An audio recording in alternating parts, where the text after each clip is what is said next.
Welcome everyone to another section today. My name is Abiola Laifa, and you're welcome to the perspectives. So on the perspective, we'll look at topical issues that surrounds the Nigerian society. We've been looking at several issues in the past that ranges from politics to socio-political issues.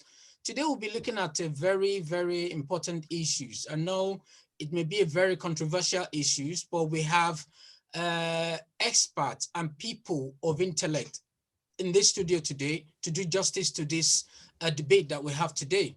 I'm going to introduce each of the person with us, and I will ask their opinions on what they feel about the issues we have today. But for audiences who are not in the studio with us, if you are trying to connect, we have different ways that you can connect with us. So you can connect on YouTube Live. So we are on MOGBEDE Radio TV on YouTube Live. We're also on Facebook Live, MOGBEDE Radio TV as well. And we're also available online. So online, you can connect to us using radio.mogbede.co.uk. So radio.mogbede.co.uk. You can connect that way. So this is a program that we do every Saturday, starting from 12 to 1 p.m. And we endeavor to look through different questions. So we'll be taking the questions one by one, and we go through our guest discussant today that are here. These are people from all sectors and who have come with their wide area of experience to give us insight into what we are discussing today. So I welcome you all on board. So today is the last edition that is going to be strictly studio based. From next week, we will have audience also to join us. So we'll be having audience who will be able to join us and also ask questions and offer their own suggestions and opinion based on the topic that we are discussing. So I welcome you all. Today we have in the studio, Mr. Chris Osayiwu. We have Otumba Oseni in the studio as well. We have Mr. Benga Adebamero in the studio. We have Mr. Julius Agbojiyovi in the studio, and Mr. Kayode Ehis from Nigeria. So I welcome you all, and we're going to start by asking you, please. I'll start with Mr. Chris. Please, can you introduce yourself and explain the roles played by religion in Nigerian society? So we'll be starting with the first questions, and I would like Mr. Chris to please deal with this for us. Hello, viewers. Good day, good morning, afternoon, evening, depending on where you are in the world. My name is Chris Osayiwu. It's good to have you on board. And in addressing today's topic, which is the role of religion in our society, covering the excesses. The question that is being said before me is, what roles do I believe is played by religion in our society, in the Nigerian society? First and foremost, before I just mention that, I'll briefly go into the definition of religion. According to definitions are varied, they come in all forms and shades, but we just speak on Wikipedia. According to Wikipedia, it says religion is a socio-cultural system of designated behaviors and practices, so, and it involves a lot of things. It involves rituals, sermons,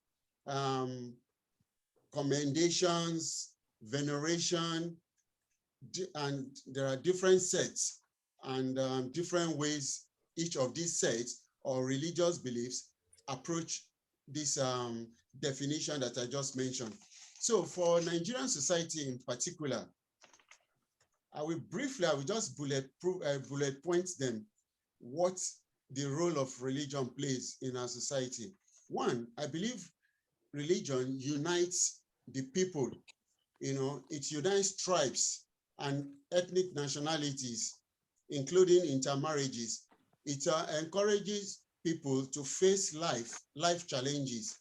So, the way the country is, even before now, religion is a tool by which people face life challenges. And religion breeds inclusivity.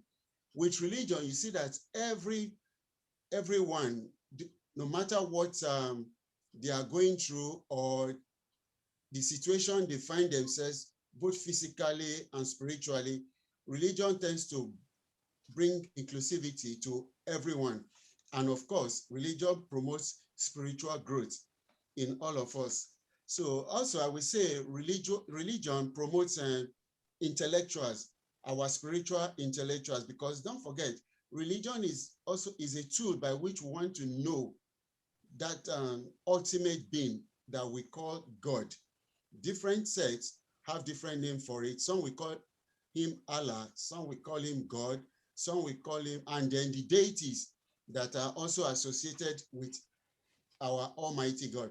So it improves our spiritual intellectuals.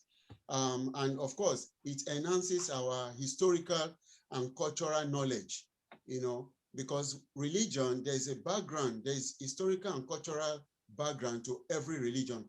So with that one, we are educated and enlightened. So, and of course, religion helps to curtail evil acts in the society. So those are the positive aspects. There are also negative aspects, because we know that proliferation, misinterpretation of religious doctrines has brought about false teachings, which is detrimental to the society. And of course, it yields tension between various belief systems. So you see people, the Christians, what they believe vary from what the people from Islamic sect believes, and people from the traditional beliefs are also there. So this can breed tension amongst individual groups. So those are the negative aspects. Rather than those tensions to be used to bring in progress and interrelationship between us, but we see that many are not able to handle it because of one form of biases. So it breeds religious tension. Another thing that by so doing, it brings division among the people. And of course, this is mainly due to the proliferation of false, negative, and irrational presentations of different religious beliefs. So, and of course, the emergence of self-acclamation of religious leaders has also been a source of misinterpretation to the goodness that religion brings to the society. Thank you very much. Thank you very much, Mr. Chris. I think that explains it extensively, and we're able to get from that we have the positive side of religion and also the negative side. So to discuss that a bit further, can I call on Mr. Julius to do justice to this? What is your take? Can you just briefly introduce yourself and just let us know what's your take? Do you think religion is a detriment, or is it of benefit to our society as it stands now? Mr. Julius, if you can unmute yourself. Please unmute yourself. We cannot hear you now.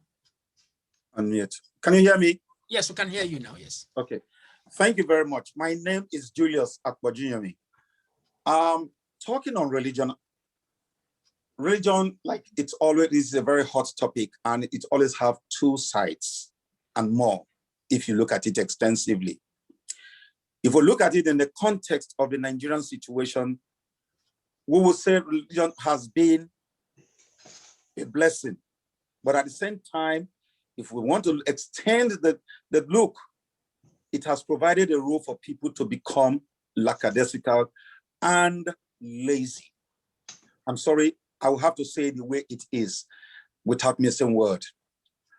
For those of us who profess to be Christians, we've seen religion as a succor to absorb all the problems and all the ills that the society has thrown at us.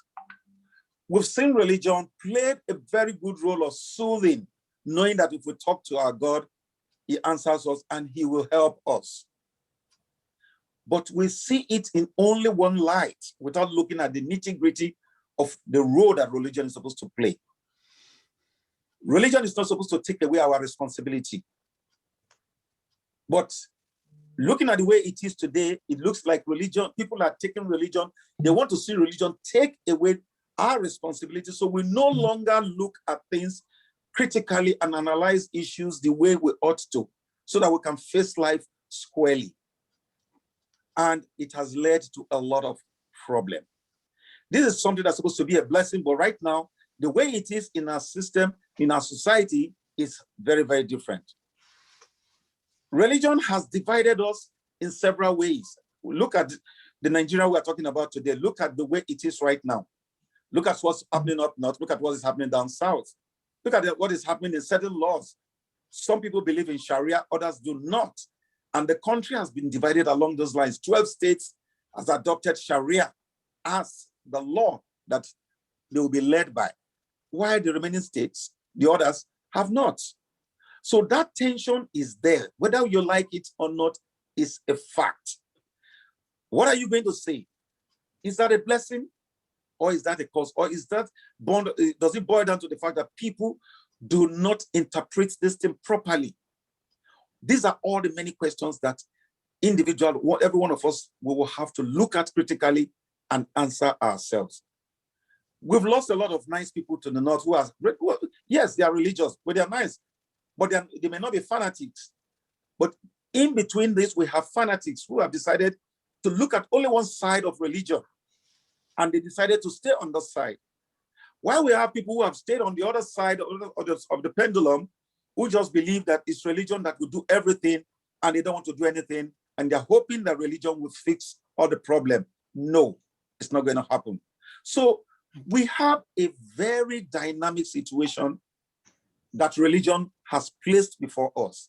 And whether we like it or not, this is what we are facing today. Religion has now become the center of our political system today. It's almost like controlling everything that we do right now politically. Because everything we look at, you look at the government, you look at everything they do today, they look at it through the prism of religion. If you look at the setup today, the way the government is set up, whoever set it up the way it is, and all the nominees and the people are in power today, they first look at it from the religious point of view. Now, the question you're going to ask is this: has that benefited every one of us? What role has that played? Is it to our advantage or disadvantage? Because we now have a situation where we have round pegs in square holes. And that is what religion has done to us. My point I'm going to make is this. I think the best way we'll look at it is this.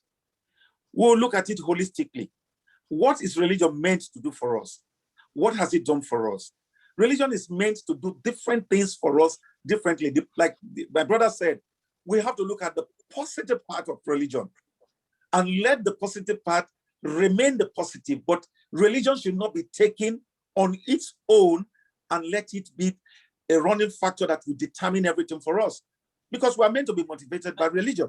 Thank you very much, sir. I think because of time, we're going to stop you there. As it's going now, you're really giving us very important points.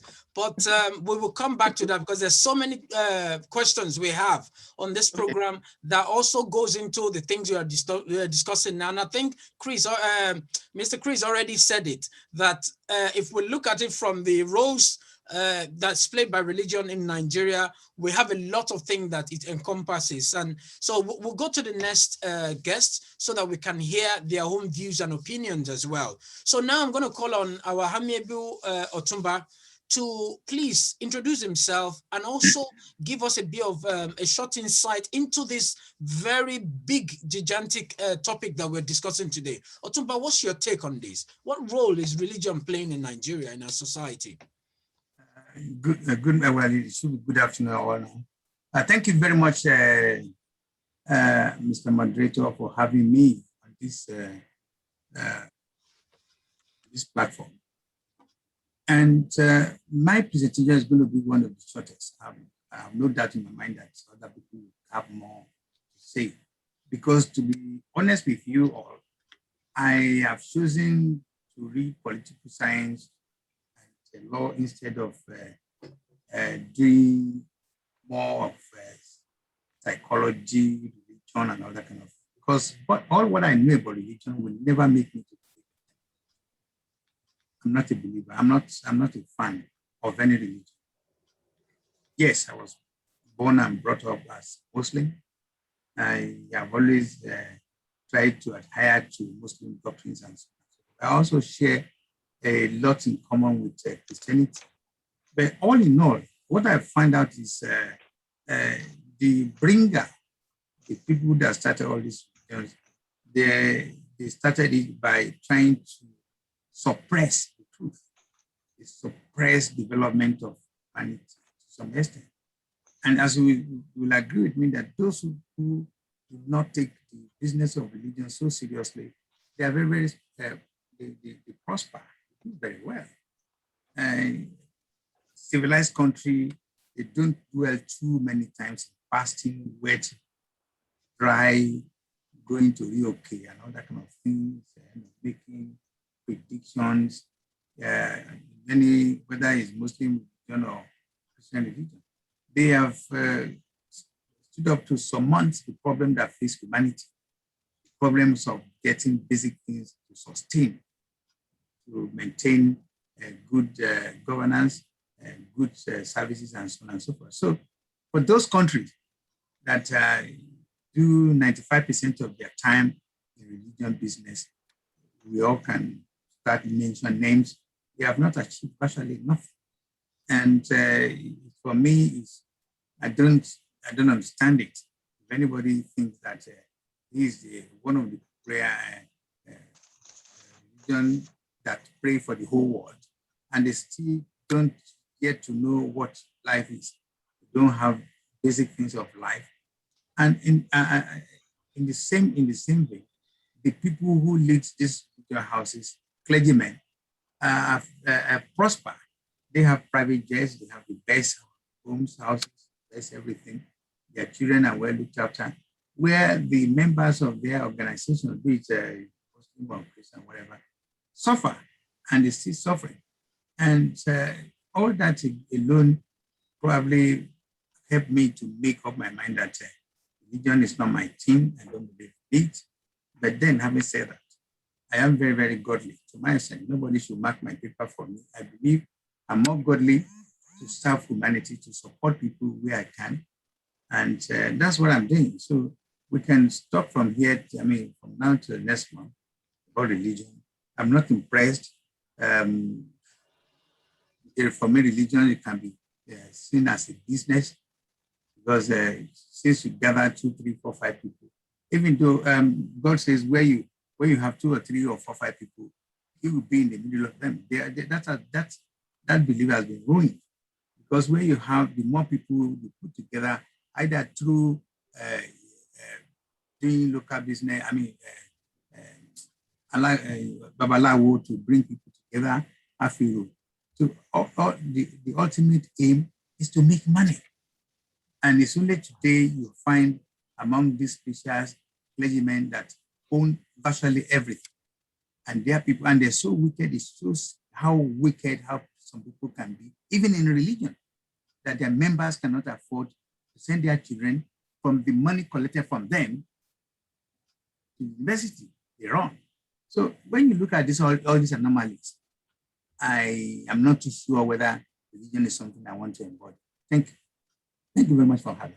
Thank you so much, sir. I think that was a very good analogy there. So we're all different and we have different opinions about religion. And Otumba was sincere there to say there's too much controversy in religion that he doesn't want to be associated. Just want to live an ideal life, be godly, but live an ideal life, but not want to be affiliated to any religion. So having said that now, we still have more of our guests. So we have a very gentleman from Nigeria who has been into politics. I know he's an oil magnate. He's a rich man from Nigeria. So let me let me talk about you. So we're going to invite Mr. Ehis from Nigeria. Kayode Ehis is a gentleman I respect so much. So please, what's your opinion? Try and introduce yourself and explain the roles played by religion in the Nigerian society. What's your take?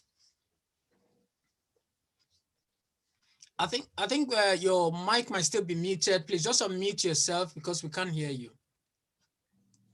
Okay, good afternoon. Good afternoon. Good afternoon. Can you hear me now? Yeah, we can hear you well. Thank you so much. Thank you so much, Mr. Abiola and my co-participants. You're welcome. Everybody have said a lot. They have hit the nail on the head. Well, I want to ask some questions. While they were talking, I asked myself, Can we go back to, in our mind briefly, pre-religion time, before Christianity or before Islam? How was the world living? Christ was born during the Roman Empire.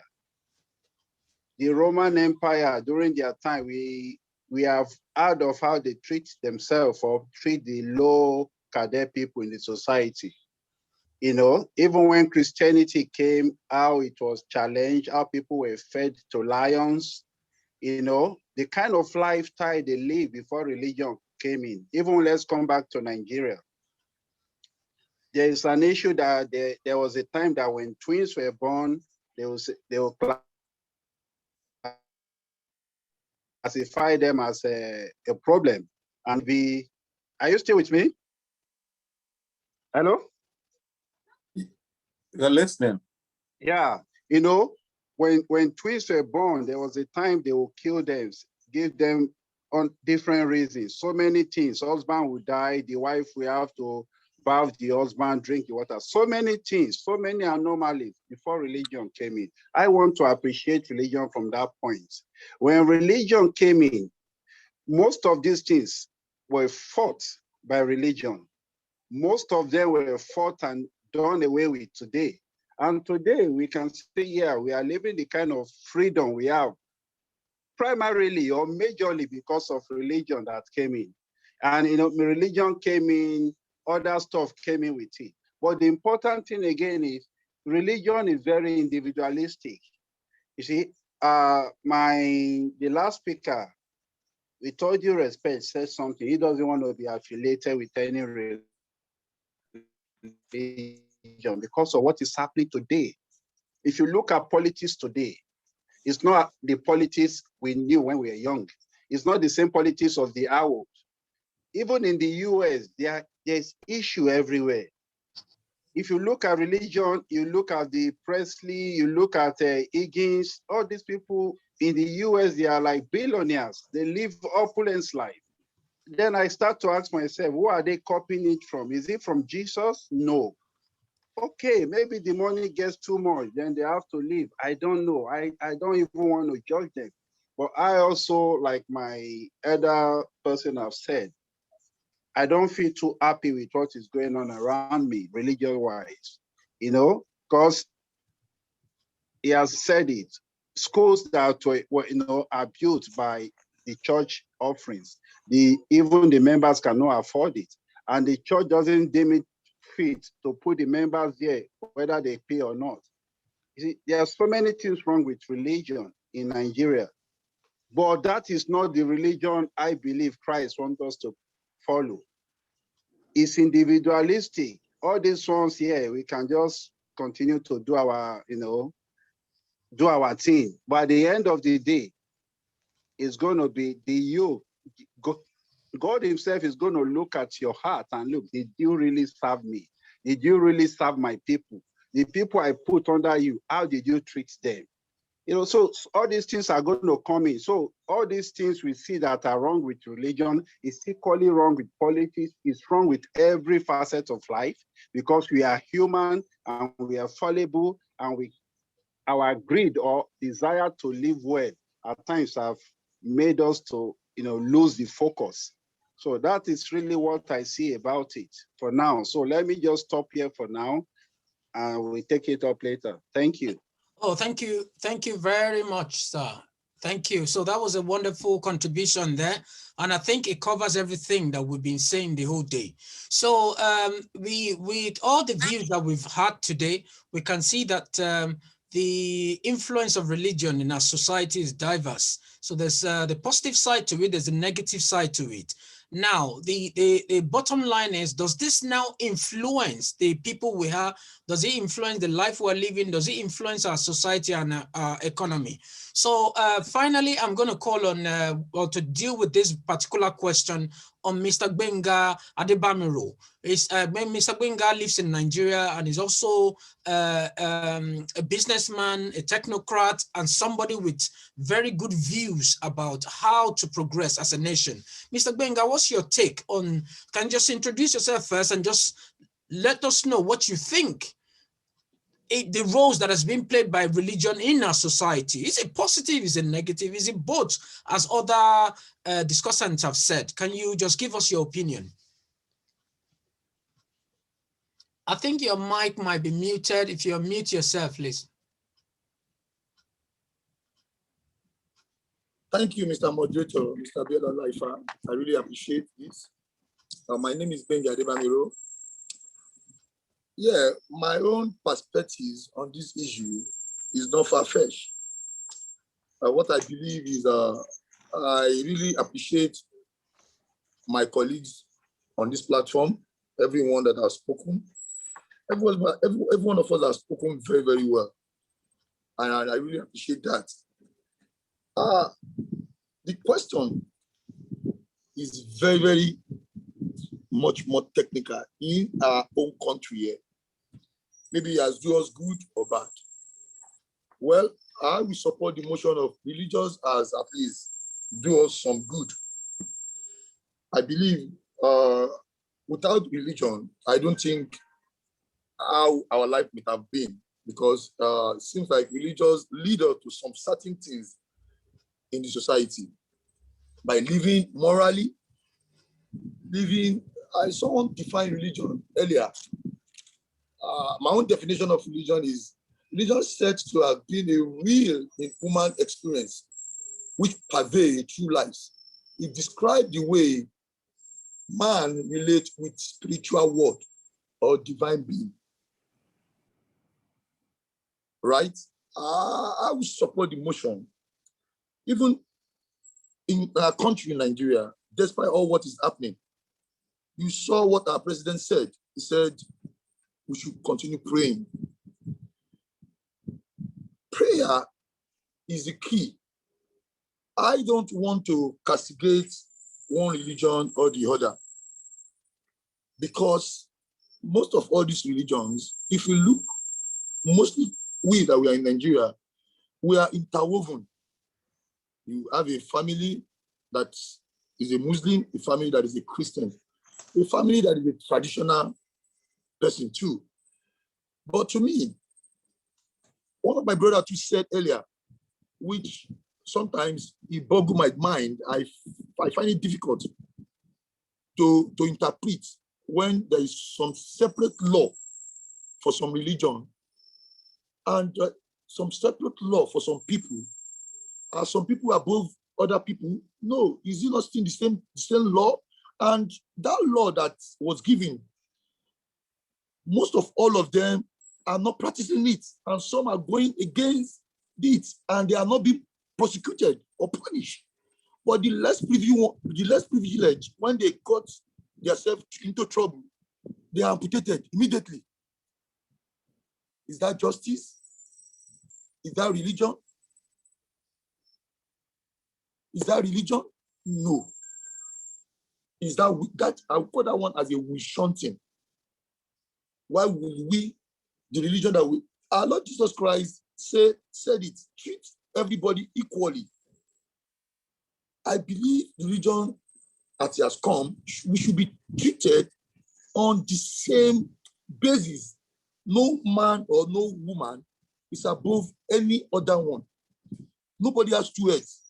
Why will you measure one person sins like this? I could remember back when a woman in the Bible sins. He went through adulteries. He went through adultery, yes. And they are pursuing him. They want to stone him to death. And they went to our Lord Jesus Christ. They said, should you kill him? Should you kill him? We are going to kill him today. But Jesus Christ asked them, you that have no sin, cast the first stone. None of them can cast the first stone. All of them drop their stones and they walk away. That is how we should see ourselves. Every one of us have sins. We should not lord one's sins against one person. To say, no, this. In our social role, in our life today, religion has played a lot of roles. It has played a lot of roles in our life. Is it not easy to be more educated? in 70s, we were born in 70s. In 70s, you know, we have all these churches that they run schools. Most of the people that are enjoying democracy in Nigeria today went to that schools, Methodist schools, Anglican schools, Baptist Academy. All these schools were what? Their background are Orthodox religion backgrounds. And today, where are we today in this country? Where are we? We are nowhere. Even the religions now, some go to some religious places, they use it as sacrifice, they use it as things that I don't understand. And that's why sometimes what Otumba is saying is right. Otumba came plain. But in life, someone must have one religion. Otumba, I really felt what you have said because you have seen life more than me. Right, Otumba? But you must have one religion. And I felt that even God, our maker, that is the man that make source of all good things. Make sure religion that he gave us is for prosperity, peace, justice, so that we can reconcile with him. But today, what are we doing with it? One of my brothers to raise one point of some religious gathering that they have, maybe they have schools, their children cannot go to that school. The congregation cannot go to that school because it's so expensive. I don't buy that ideas. Thank you very much, Mr. Gbenga. I think because of our time, we need to take a commercial break now. So when we come back, we would continue to look at more questions in details, and we'll be able to give a bit more views and elaborate on what we've had so far. But I think my conclusion, based on what we've had so far, indicates that religion is good. Not that it's not good, but it looks like we incorporate some Nigerianness into religion, where we do a lot of things to our own advantage. And this is where the problem is. But as we progress, we will discuss this in more details. But let's take a commercial break. When we come back, we will continue to discuss. So for everyone that's watching all over the world, we are on the perspectives. So this is MOGBEDE Radio. So if you're looking at ways to join us, please go to www.radio.mogbede.co.uk. You can also connect with us on YouTube Live on Radio MOGBEDE Radio TV, and the same for YouTube Live MOGBEDE Radio TV. So when we come back, we will continue in our discussion. Thank you.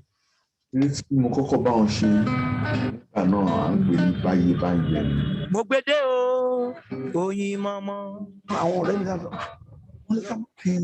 Ọjọ́ orí wa sí o. Ọmọ Òṣogbo ni bàbá wa. Ọmọ Òṣogbo lèmi náà.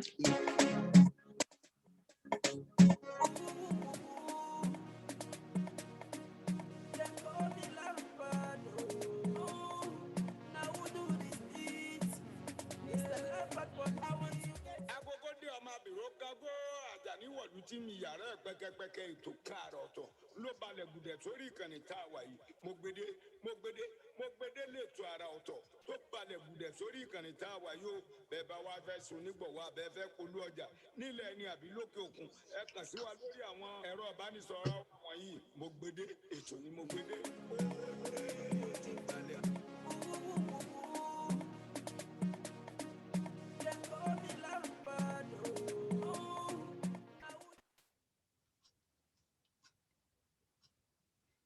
All right. Thank you very much, and welcome back to the program. For those of us watching all over the world, you're true to the perspectives. So the perspectives on MOGBEDE Radio TV. We're available online. We are available on YouTube. So if you go to YouTube Live, you see us on MOGBEDE Radio TV. And the same for Facebook Live, MOGBEDE Radio TV. And you can go reach us online too on www.radio.mogbede.co.uk. So I welcome you back. We've been looking at a very important discussion today, a very important issue to the society of Nigeria. So we've been looking at roles of religion in the Nigerian society, the usefulness and the excesses. And we have seen and heard from a lot of guests that we have today, and they've looked into this in a robust way to make us understand that there's the positive and the negative side to religion, especially when it comes to Nigerian society. And we are made to understand also that religion is positive, actually, and it has helped the economy to get to where it is today. But there's been a lot of excesses which needs to be dealt with at the same time, because I know that a lot of time when Nigerians take things on board, they take it and include their Nigerianness in it. And I think that Nigerianness is where the problem comes from. We're not saying that religion does not have issues in other parts of the world too, but the way things are being done back home, it gives us cause to worry. So we're going to go into more questions now. So I'm going to call on Mr. Chris to deal with number 2, the second question. So would you say religion has been of benefit? All right, we've looked at this in more details, to be honest. So I want Mr. Chris to look into this, and the next question we'll be looking at. So would you say religion has been of benefit to Nigeria or a detriment?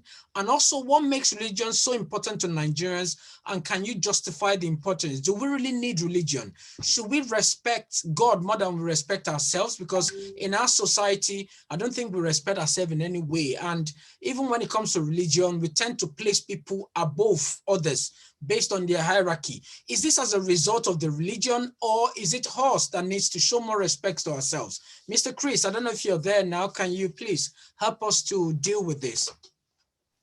It looks like Mr. Chris is not available, or is it there?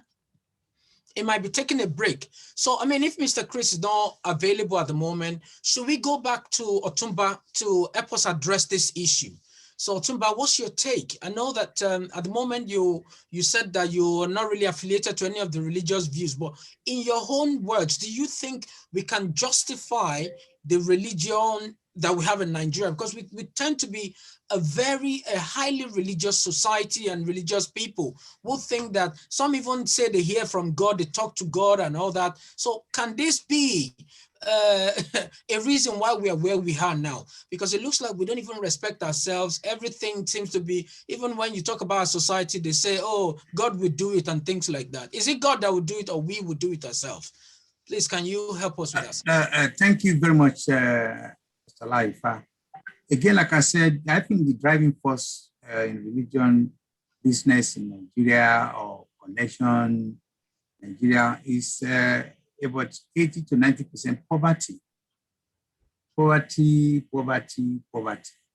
And the only problem I have, and I'm speaking for myself, and I'm sure there are a couple of others who will share this sentiment, because when I was young, when I left the country far back in 1970, the first place I was in Switzerland, and then I lived in Germany for 10.5 years. I went to university there.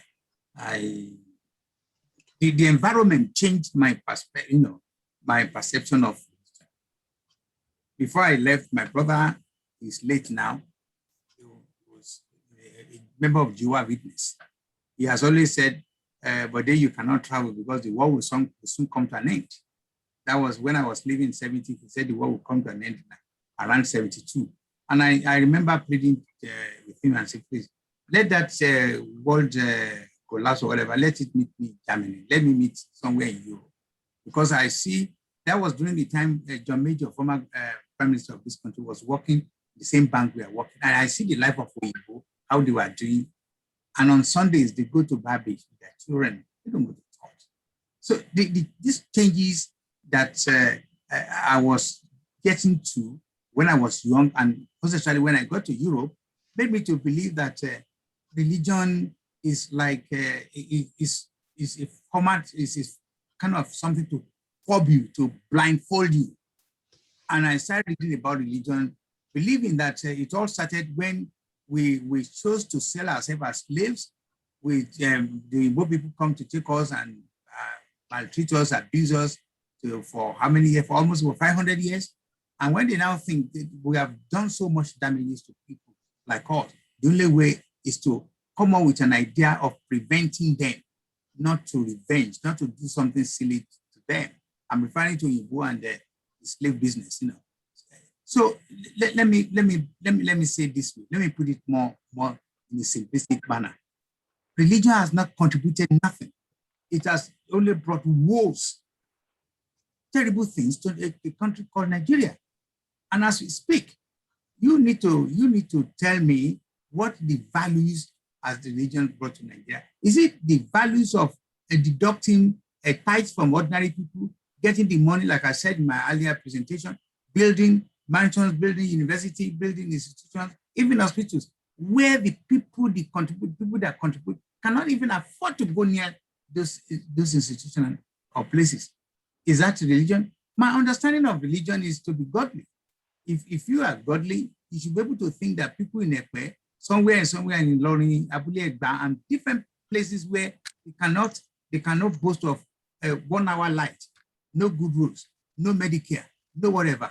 And people are still gathering people in thousands, collecting tithes, collecting donations, collecting offerings. And what do they do with the money?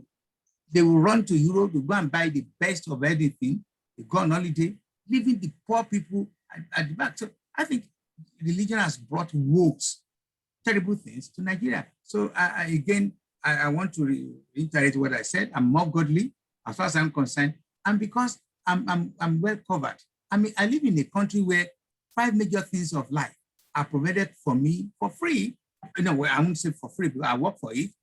You know, but my people of my age in Africa have not received their pension the last 9 years, 10 years. Or I'm in a country where 5 things. Number 1, roof over my head, guaranteed for life. I'm being paid now, as I speak to you, to live, eat, drink, whatever, until the day I die. Number 2 is meal.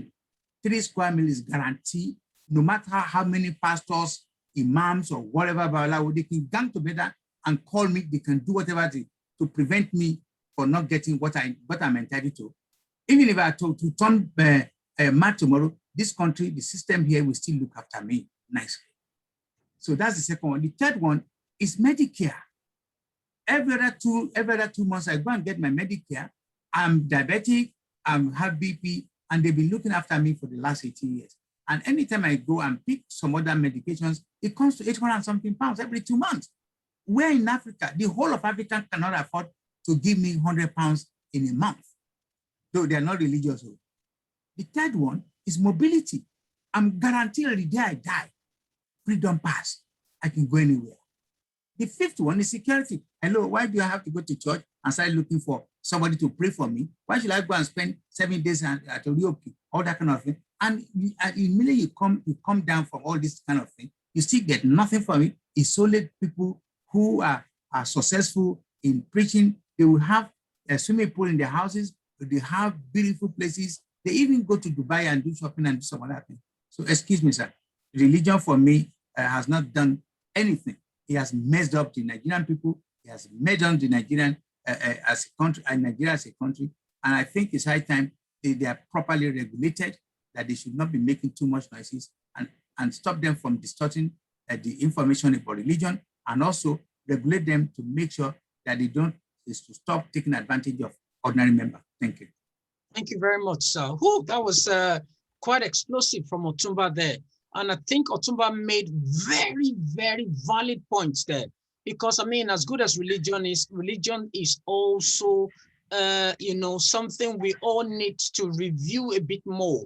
Because I was saying in one of my last write-up that if you look at Nigerian society, we tend to be going towards having everything from the religious angle. If you want to marry, you have to go to the pastor. Even if you want to buy your shoe, you're going to pray to God to give you shoe. You don't know Yaba market to go and buy shoe from. Why praying to God to give you shoe? If you want to do this, you still have to go to pastor.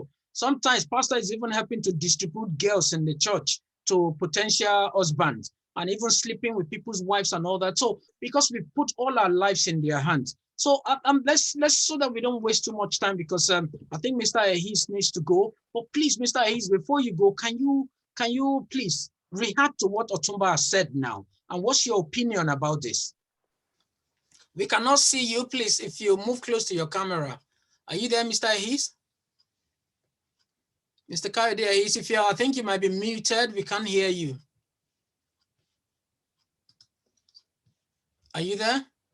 Yeah, I think you're muted. If you're talking, you need to unmute. All right. Are you there? We can't hear anything. You're still muted. All right. In that case, I think I'll have to go to back to Mr. Chris now, because I was calling him before, but I think he went on a break. Mr. Chris, what do you think about what Otumba said? I think I tend to share a lot about what Otumba has said now. But what's your take, sir? Do you think we should, to move forward, just do away with all this religion? And we're not saying churches should close or mosques should close. We can have them, but the level of importance we play to them needs to reduce, so that we pay more importance to ourselves and respect ourselves as human, as they do here. If you are here in the UK, everybody smile at you, everybody treats you as human. There's racism, we know that, but the racism in Nigeria is times 1,000 what we have here. You're only not being racially abused in Nigeria if you are rich. That's the only way you are excluded. So what's your take on this? Oh, sorry, Mr. Chris. I think Mr.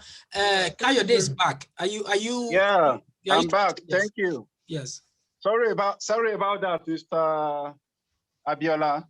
That's yeah. right. Quickly, just before I step out, I have to go for my son's PTA. I'm sorry about that. A quick one, a final one to add. If you look at abroad and you want to compare to Nigeria, first and foremost, you see, is the culture. In the UK, in the Western world, they have a culture. Their culture alone, if I am a Christian, but if I want to look at their culture alone, they are, without going to church over there, their culture alone is more like a Christian. It's more like somebody that is godly. You see, an average man, an average Yoruba man over there, you know, like me and you, he knows how to say sorry. He knows how to say thank you. He knows how to be obedient. Say please. See, please. They don't need to teach them all this. In Africa, it's not the same. You go to a booker, you want to buy food over here. You see, that's our culture. Over there, you can't even say that. Nobody will even answer you. They look at you as if you're mad.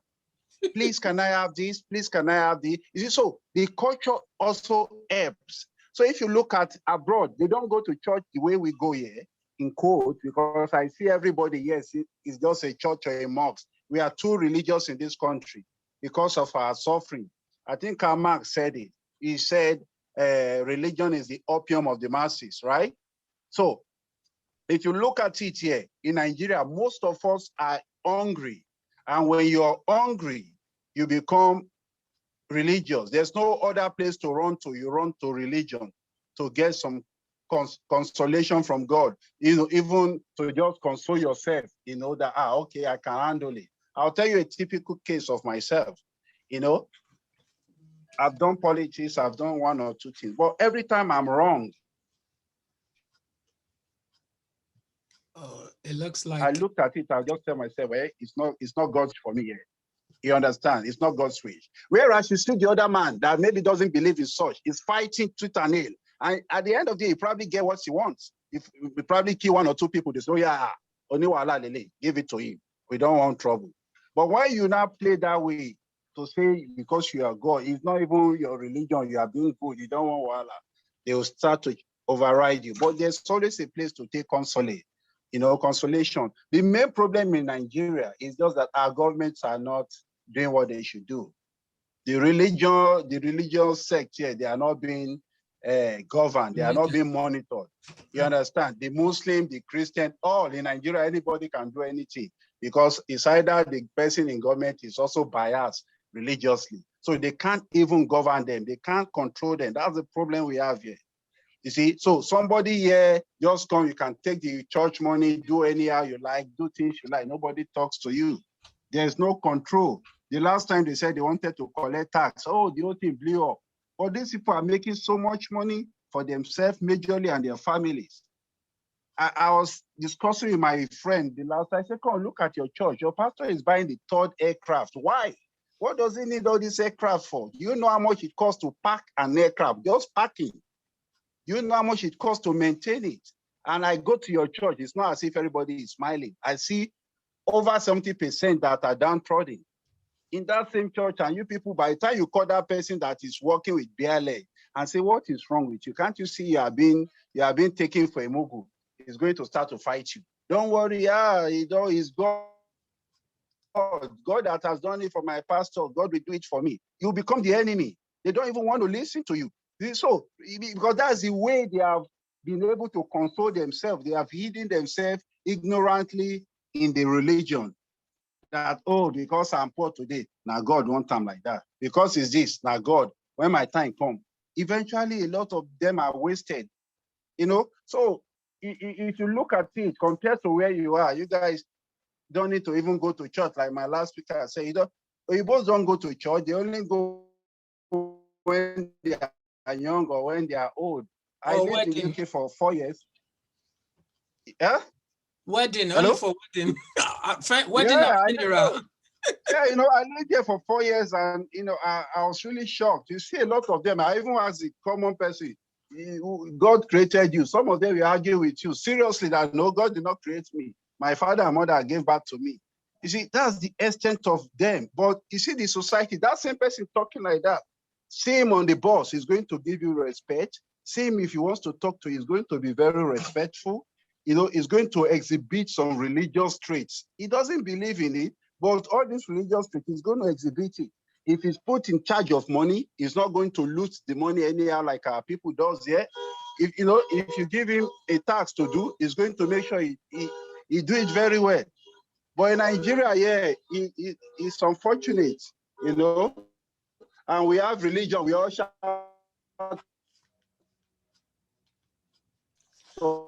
religion. All right. Thank you so much, Mr. Kayode. I think we really appreciate that because of the time. I think it's a black thing, Yes. Thank you very much. Thank you. We appreciate those responses. All right, thank you. I think that goes a long way at pointing down to the fact that religion does not seem to be meeting our needs in Nigeria from what we've had. Because if we look at religion and look at the state that we are now, where we've come to so far in Nigeria, we have a long way to go. Please, if you mute yourself, Mr. Kayode. All right, so I'm going to go to Mr. Chris now. So we've looked at that extensively, that very important question. So we'll go to the next one now. Does religious experience in Nigeria prove that there is God? Do we, and again, another very important part that we're looking at in that is who is God? Is it Babalawo God? Is it Christ God? Is it Allah God? Which God? Because now there's so much confusion. I mean, when I was in Nigeria, I remember I was going to a church. There's a church, our church is at the top of the building. There's another church in the middle floor. There's one on the ground floor. And it's always a fight when you're coming in. The ushers are all trying to pull you into their own different churches. And the pastor in the church I go to will say, don't go to that church downstairs. So they are not following our God. Their God is different. So now tell me, Catholic is alienated towards some, I don't know, different God. The Babalawos are saying something. The Afars are saying Allah is our God. It's not Jesus, it's not the God of Christian. Now you tell me, is this done to bring more confusion to us? So does it, I mean, looking at our society, how can you justify that we have a God, and who is this God? Mr. Chris. Yeah, thank you very much, Mr. Moderator. It's been very amusing listening to the last two speakers, particularly Otumba Hosseini. There is something I want to take us back to the original definition, which I coined from Wikipedia. The first line says, religion is a social cultural system. What that means is that there is a society. Out of the society, culture is birthed. Out of culture, within a group of people, we then have religion. So society comes out of culture, and culture comes out of a people. So is a conglomeration of all together. They are difficult to separate. However, what can be separated is the practice of religion. Religion itself is not bad. Nothing is wrong with religion. It is the individuals, the way they practice it. So if people talk about some people building schools that others, their members cannot attend, it is not because the religion is bad, it is because the people who are leading that religion, they are practicing it the wrong way. I remember in the Holy Book, the Bible, it says there was a time that all the disciples and apostles, everyone decided to bring what they have together. So that, and then they now share it equally among each other, so no one is lacking. But among them, some still kept back some. And what happened to them? They were disciplined. Now, keeping back some, what does that tell us? Selfishness, self-centeredness. The religion there is, let us bring together our commonwealth and let us distribute it so that no one is lacking. But the practice is that some people decide to be selfish or self-centered. They want to keep extra for themselves alone. So the practice is different from the tool.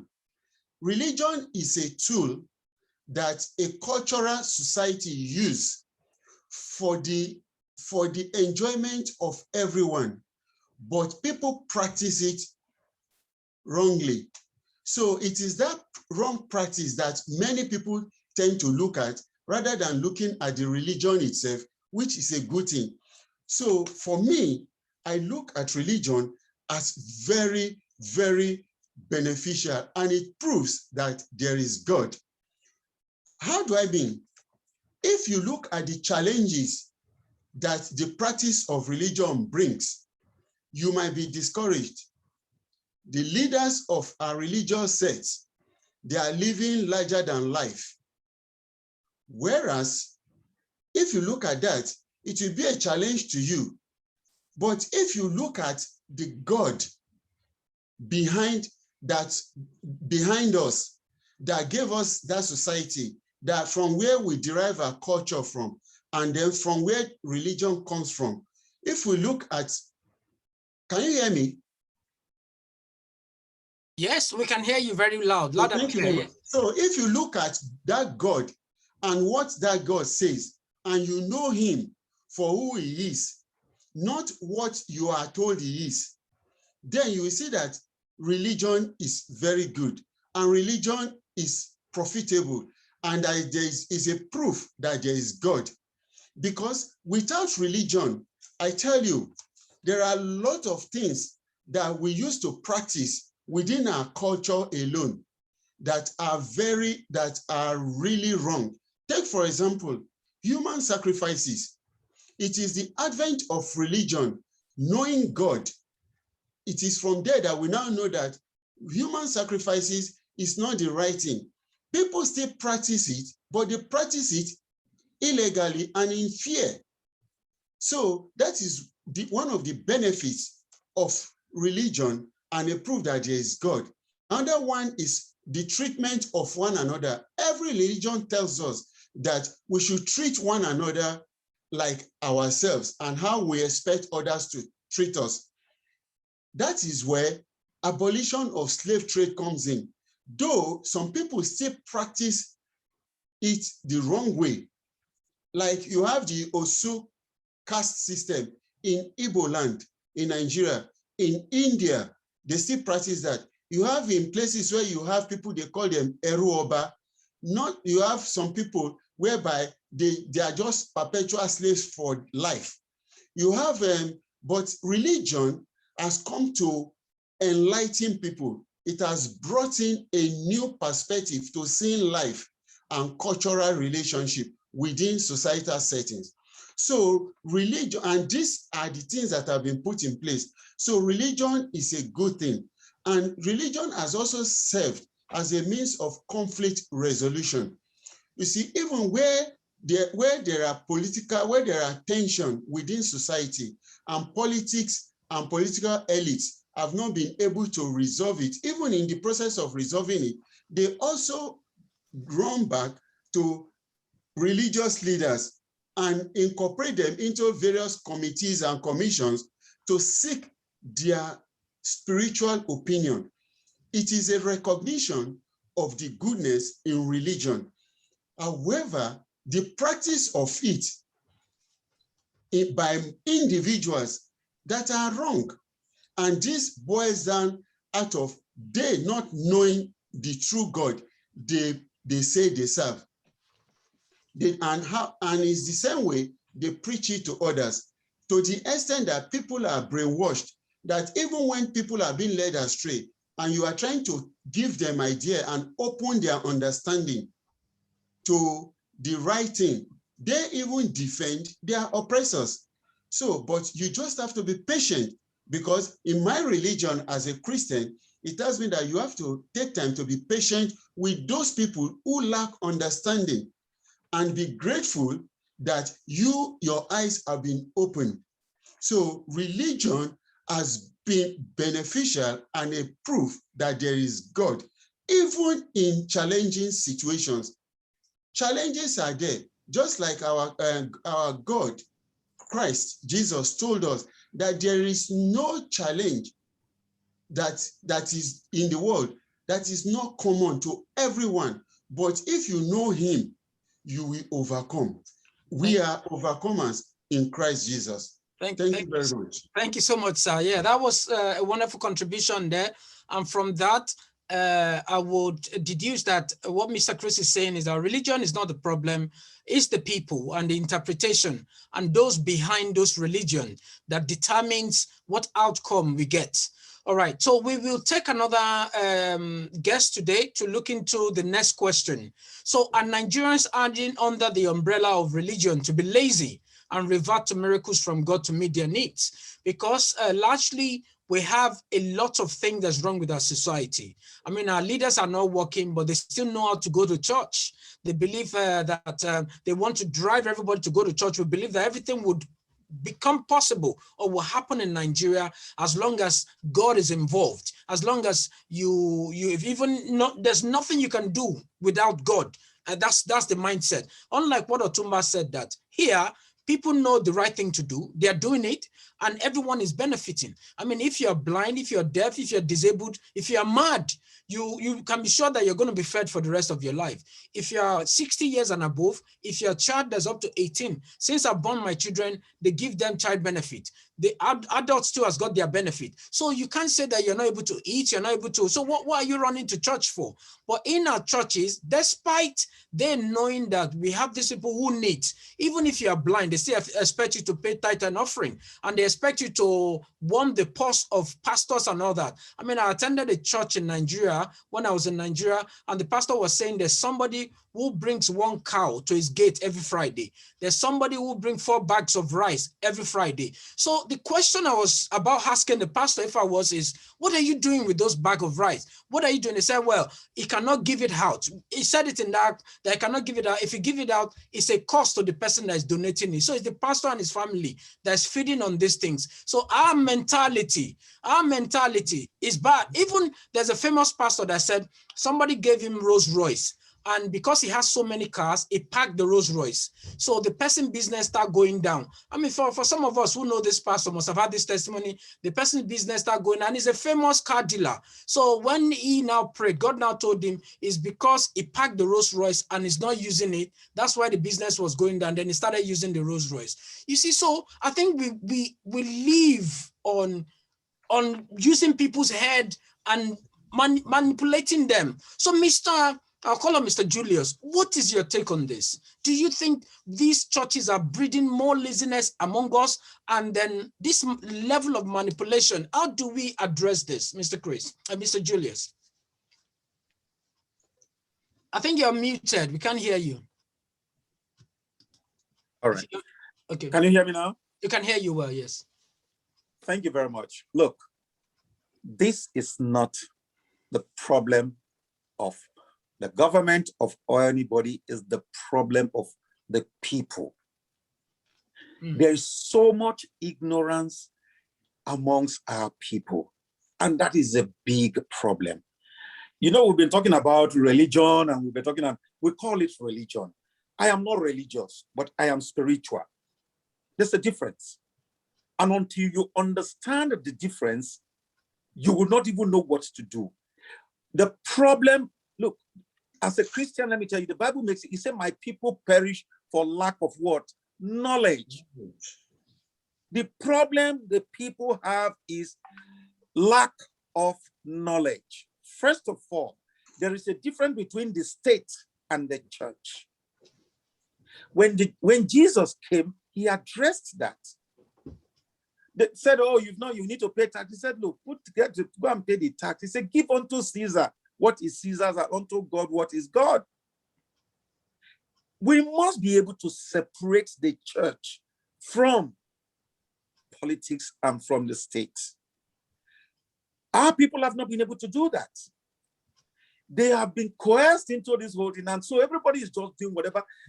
People just go to church, they don't even know what they're doing. They don't know. That's why they use the word religion. Of course. My brother said the other time, says the opium of the people. They run to it. They go to the churches. Once they say one thing, people just run. They don't check anything.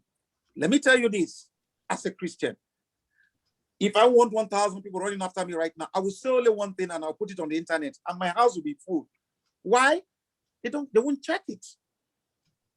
A white man told me here long ago, he said, look, if you want to hide anything from a black man, put it in print. I felt insulted, but at the end of the day, when I checked it, I found it out to be true. It's the same thing happening to our people back home. They don't check anything. I ask you, what is the basis for what they say? They will not check.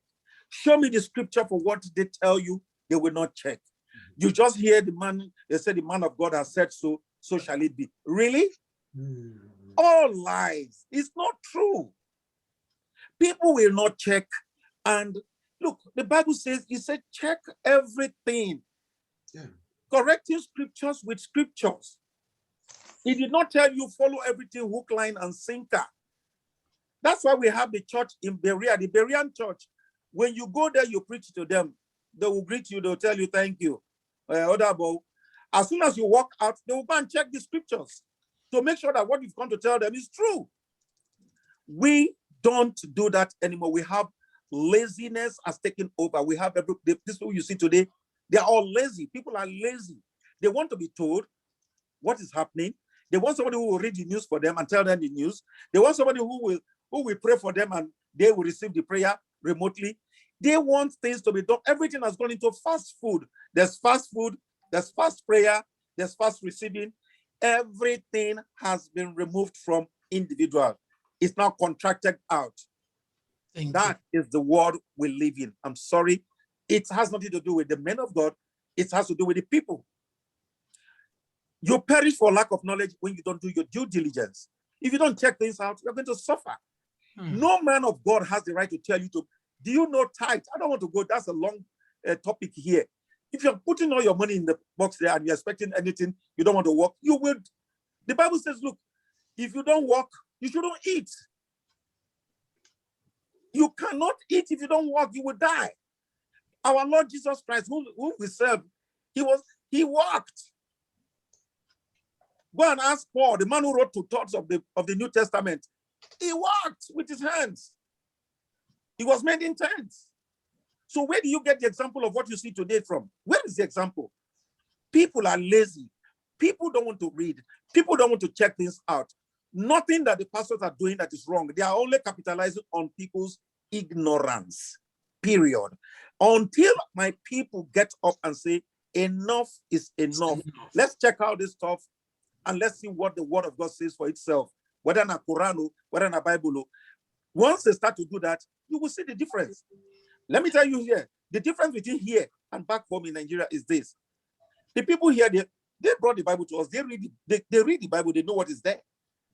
So when you talk to them, they hear, they'll go back.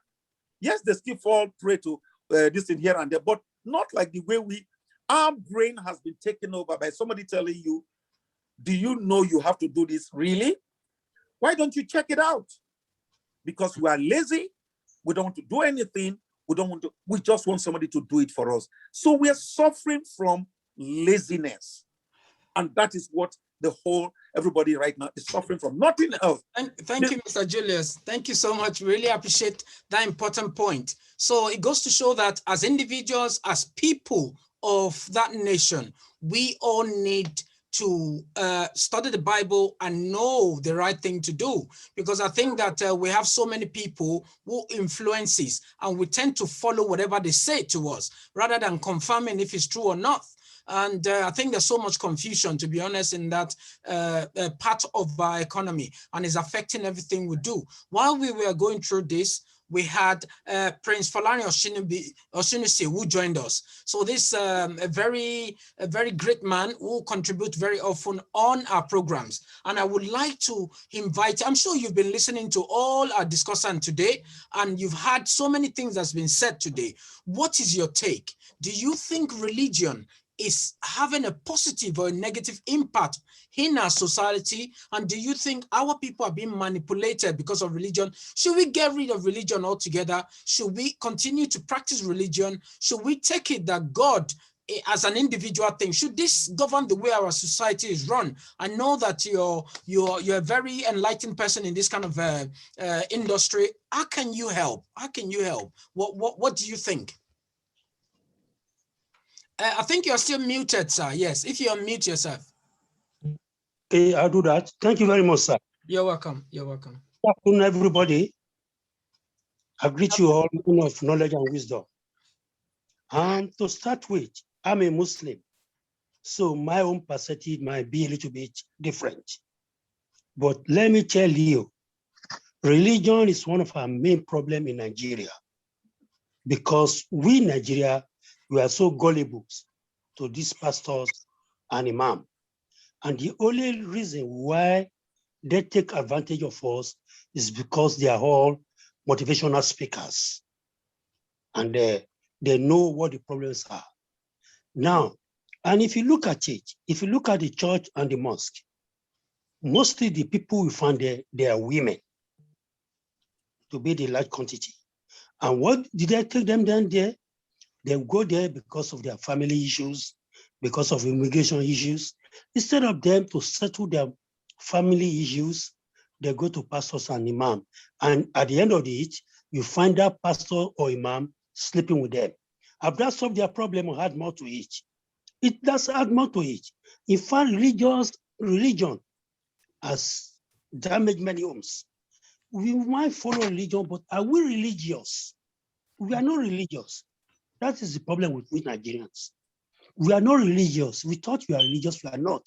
Because we don't follow the Quran and the Bible. God said, when you call me once, I will answer you thrice. Why don't we call your God the way you know? How will somebody have an immigration problem and you go to a pastor or imam? Are they lawyers? They are not lawyers. You go to a lawyer with your immigration problem and you pray yourself. God will answer your prayer. Religion is the main cause of our problem in Nigeria. And when you look at all these pastors, are they religious? Are they religious? They're not. Are these imams, are they religious? They're not. Look at all the fantastic houses they are living. And this motivated the Muslim clerics, the imam, to follow their foot. Your website is so hot. If we help mute ourselves, please. Yeah. You understand me? This motivated them to follow the footsteps of the pastors. And that's why you find most of them driving all these cars, driving all these, living in expensive houses. Now, let me tell you, during the days of the Christian missionaries, they brought civilization, they brought education to Nigeria. Look at all the Pentecostal churches when they came. Everything became a profitable businesses. Look at the schools and colleges. They built university. Can the common man attend them? No. These are the people that contributed the money to build those churches. These are the people that even did some manner work to build that church. How many of them attended that church? Excuse me, in Nigeria, religious is a scam. Religious is just like suffering and smiling, as a fella said. Religion now in Nigeria is business making profit orientation. And when you look at it, there are some good pastors and good imam there, but when you see them, those ones who are profit making, they always fight them. They always criticize them. And that is the reason you find pastors and imam fighting one another. Thank you very much. I might call back again. Oh, thank you so much, sir. That was a wonderful contribution, and it buttresses what we've been discussing all day. So it goes to show that we have a lot of things that needs to be addressed and looked into properly. We have to begin to, I think if I was to recommend to the government, maybe there should be a ministry that would take into account, you know, the level of people we have in that industry. Because, I mean, I remember as well that when I left secondary school, a few years later, when I contacted a few of my mates that we left secondary school together. Oh, I'm a pastor now. Pastor this. They've all started their churches. So it looks like every lazy brain who do not want to go to the university or who have gone to university, they don't find a job. The next thing they go into is being pastors. And once the people say, God called me, you just have to shut up. And again, when they tell people, God said this to you, nobody will complain or ask, who is this God? Which God are you listening to? Because most of these pastors now, they are incorporating Yahoo Plus in pastoral services. They are using Babalawo, they are using this and all that. And it's because we allow them, because we tend to be so lazy, we cannot think. Like Prince Falani said earlier, that you have immigration problem.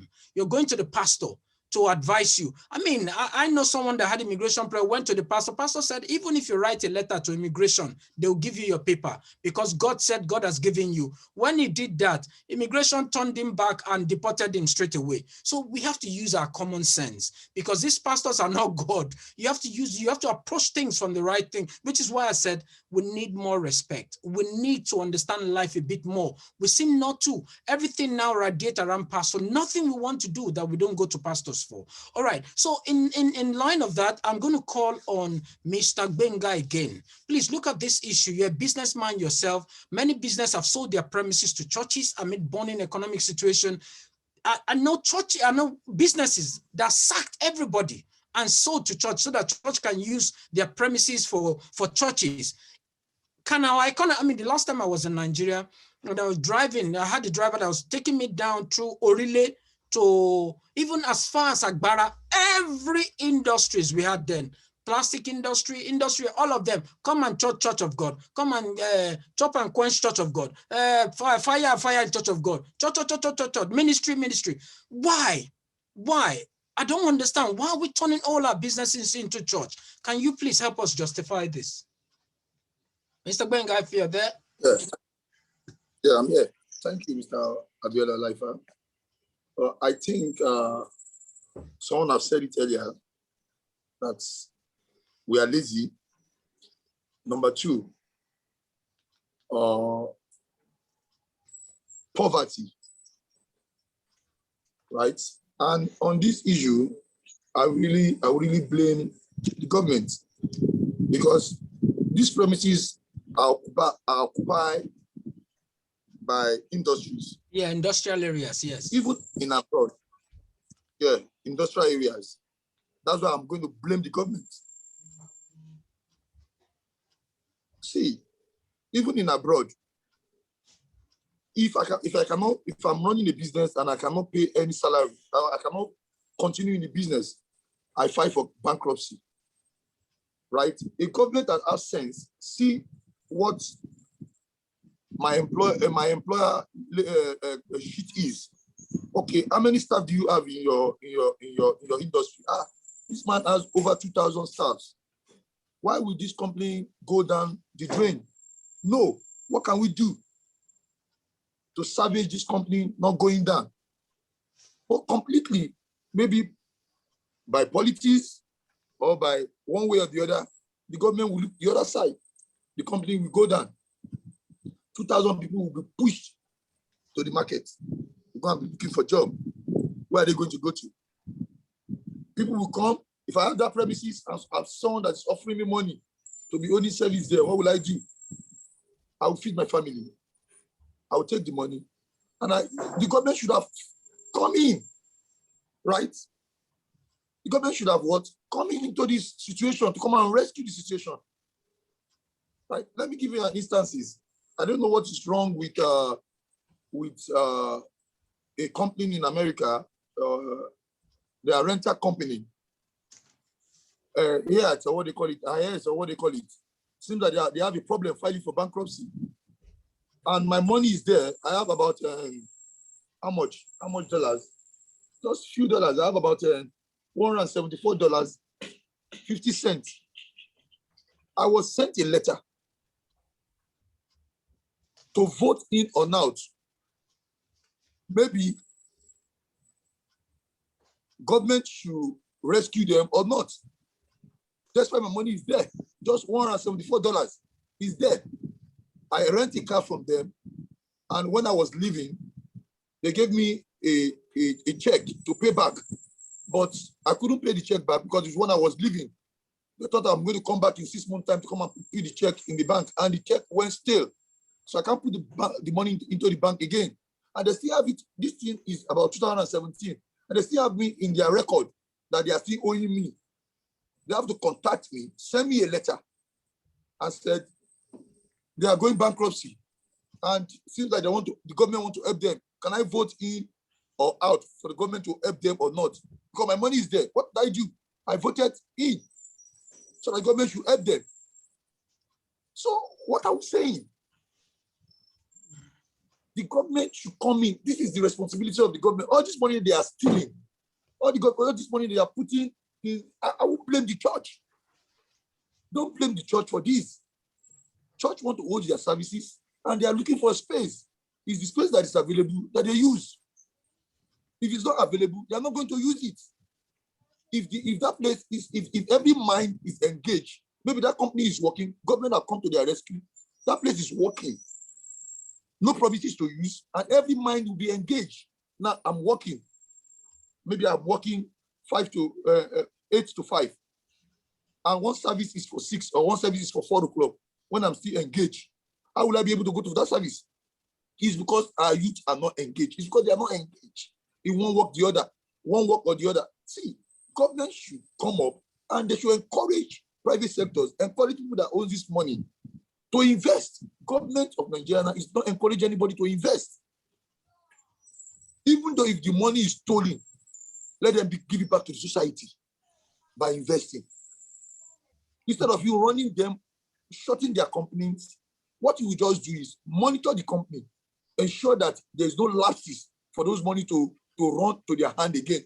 But let all the people that is working there still be engaged. If you close up the company, our government does not, they are not concerned about the people that is working there. People that is ending estimate in that place, they are not concerned about it. Their own is just to shut it down. They have caught a thief. When you caught a thief, the thief can be isolated, but let the company still be running. Bring up a board that will be overseeing the company. Let the company still be running. Right? But I won't blame the churches. It's not the church's fault. Thank you very much, Mr. Benga. Thank you. That's a wonderful contribution there, and really appreciate that. So to some extent, our leadership needs to be on board and be able to regulate and manage the companies very well. So I think it still goes down to how the companies are registered. Are they paying tax? Are they being regulated? Our insurance industries, are they being regulated? I mean, I know when I was in Nigeria, I have so much in so many insurance, so the money just goes like that. And even when it comes to time for you to claim, nobody gives you money. They just, you still have to pay for your third-party insurance, and you still have to fix the person's car. So little things like this needs to be looked into and to be regulated. So I think like Mr. Benga rightly said, that the religious industry sees that loophole and they know that the company needs help. So they can easily buy their premises and they too are ready to let go. Money is coming. And you know, we are still so gullible. We would throw all the money at church. I remember one of the church that that, and I'm sure Mr. Benga will remember this, when the church wanted to buy I think plastic making industry next to the church, people were donating their houses and cars, believing that God will help them back. And they bought it within 2 weeks. They bought that business. And I remember they are Indians. Instantly, they packed their load and left to India. So many people were jobless, but the church became so big and massive. So we're having more and more of this problem. Or in the light of that, I'm going to go back to Otumba to help us look at the next topic. So, which is, how could Nigerian regulate the religious sector and bring some saneness considering the high level of excesses from various religious organizations? We've talked a lot about so many things that's wrong with our religious industry, what's being done there, what's been perpetrated, and the fact that not that religion is a problem, but those people in those sectors, they realized they could see that dark spot that a lot of people are, and they are using that to our disadvantage. How can we regulate this? Should there be tax? Should there be tax? Should we do maybe a brain check for people who will be pastors? Should we say they have to be BSc holders before they become pastors? What can we do? Because at the moment now, it's everybody gets on it.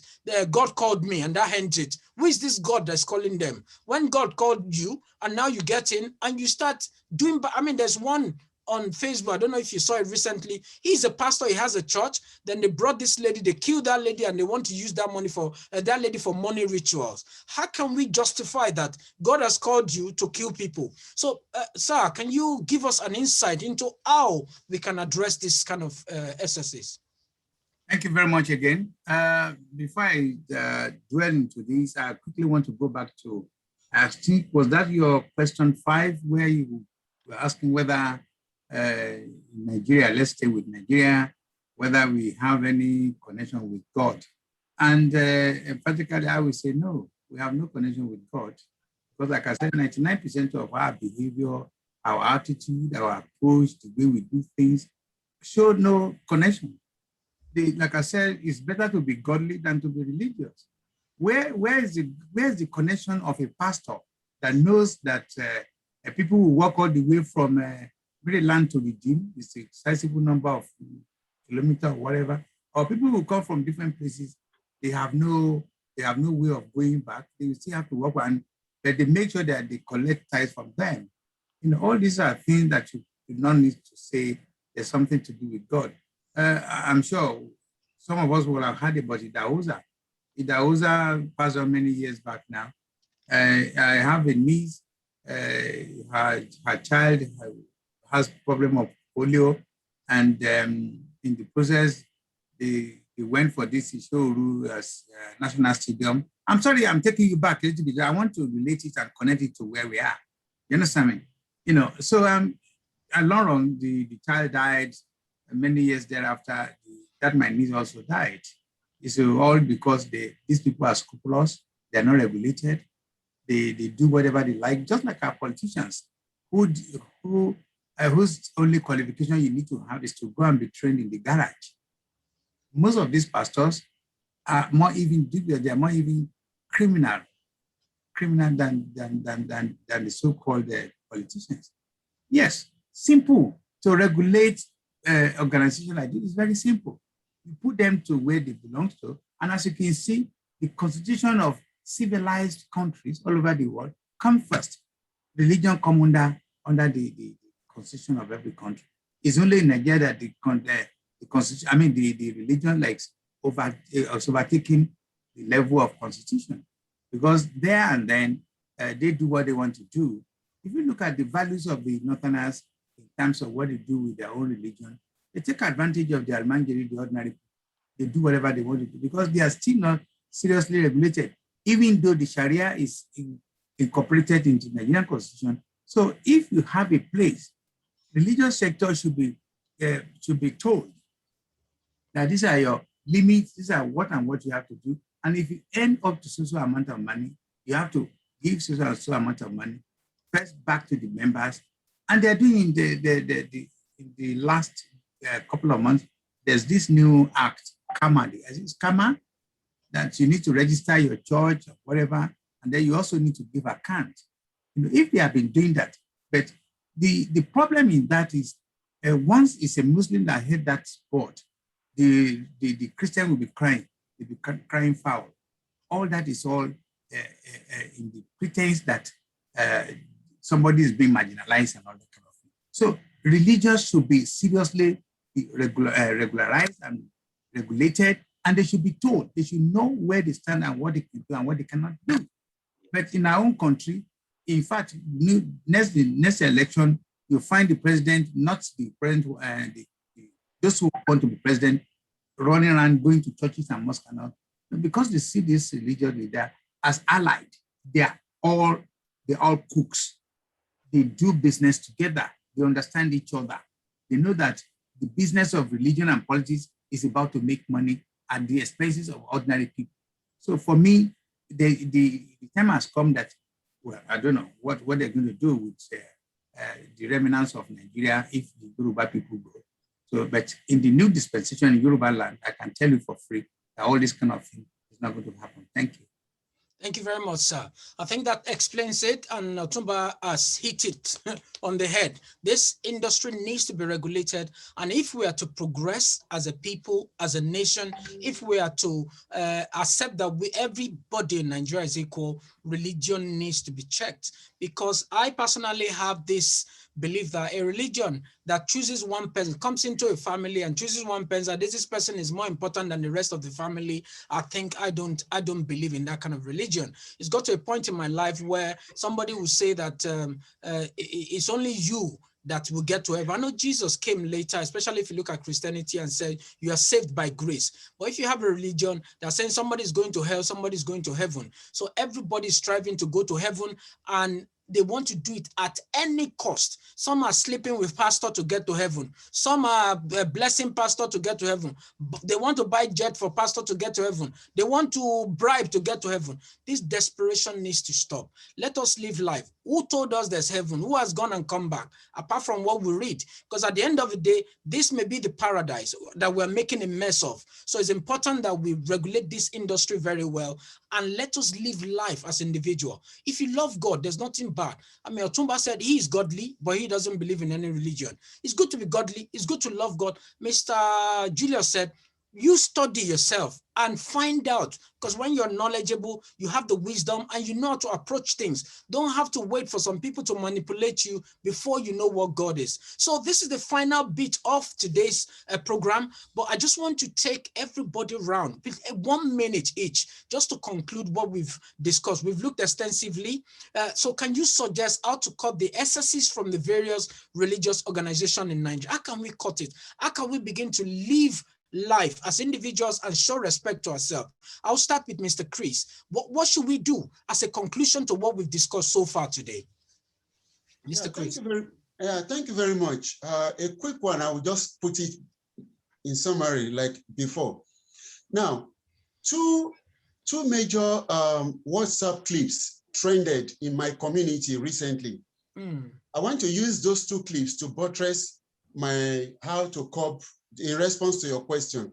Yes. The first one is factories, churches buying factories, converting religious organizations buying factories, converting them to churches, and then praying for their members to get employment. That's a funny one. The second one was more specific. It says South Africa is establishing MTN and other factories in Nigeria, whereas Nigeria is building churches in South Africa. That's another second one. Now, to answer your question, first and foremost, it was somehow mentioned, but briefly, I will say, rule of law and its application is very important. So we must apply where rule of law and its application are effective. Religious leaders will be sensitive and careful to how they manipulate people, whether financially or abusing them physically. That is one. Then two, since religion seems to be a high financial generating organization, in Nigeria, why don't we enforce a proper accountability, and where appropriate, taxes should be paid? Ordinarily, religious organizations are supposed to be charity organizations whereby they don't pay tax. However, we have seen that religious settings generate so much money that we even have religious leaders boasting of billions in their accounts, to the extent they are competing that this is the richest pastor, this is the richest imam, having so many properties, whether it's buildings or aircrafts and Rolls Royce and everything. So if that be the case, why don't we start taxing these people so that the state as a whole will also benefit from them? I believe if those are implemented, those excesses will be curbed. Thank you very much. Thank you very much, sir. That is very short, and it says it all. So in line with that, I'm going to go to Prince Osi as well. Prince, what do you think? How can we cut those excesses? How can we regulate this industry, this religious industry that's causing a lot of issues? And I think at the moment now it's so incorporated into our lifestyle that even president, you see our president going to kneel down before pastors, imams, and babalawos everywhere, and all that before they can even rule. And again, should we still be at that level? Should we still believe that even when somebody rigged into power and the pastor will say it's God who installed them and everybody follows that, you have rigged, you're now a leader. Does God participate in this rigging? So, sir, what do you think we should do to regulate this industry? Thank you very much, sir. This, number one, you should start with our government officials. Number one, that is, there should be a regulation or a regulatory body that's going to look into all the activities of these churches. Church and mosque are meant to be charitable organizations. Excuse me, sir, if you look in the past, how many denominations do we have in Nigeria? Methodist, Catholic, Anglican, Baptist. And if you look at them, they all build schools for charitable purposes. But now all these schools being built by all these Pentecostal churches are now for profit making. So since it's a profit-making organization, they should compel them to pay tax. They should make them pay individual income tax, company tax, and other taxes. Because anything they order from abroad should be taxable, whereas at the moment they don't pay any tax. They have so excess money that they are not doing competition with latest private jets. Now, when you look at it, the main problem is that all these pastors are being encouraged by our politicians. Before they get to power, they go there, they manipulate all their congregation to vote for them. Anyway, we know in Nigeria, particularly those of us living here, we only do selection in Nigeria, we don't do election. Number one, they should make a law that all industrial areas or industries struggling, instead of churches to be buying them, the churches will buy them and make sure the continuity of those businesses. It should not be converted to churches.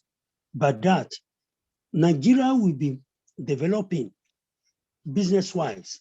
And if you look at it, other nations are developing in technology, and we are developing in religion. What is this outcome of religion? Excuse me, if I tell you, I told I'm a Muslim, I'm an Alaji.